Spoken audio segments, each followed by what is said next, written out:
Robert Herrick was an English poet. Who is the father of modern English poetry? Geoffrey Chaucer. Renaissance means the revival of learning. Frailty. Thy name is Omen. In which of the following plays you find this? Hamlet.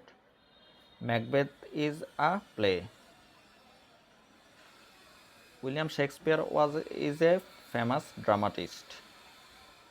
The last line of Two Daffodils is never to be seen again.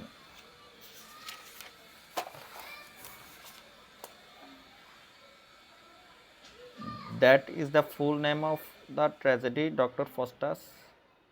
The tragical history of Dr. Faustus. Who is called the poet of poets? Edmund Spenser. Who among following was an English Renaissance poet? John Milton.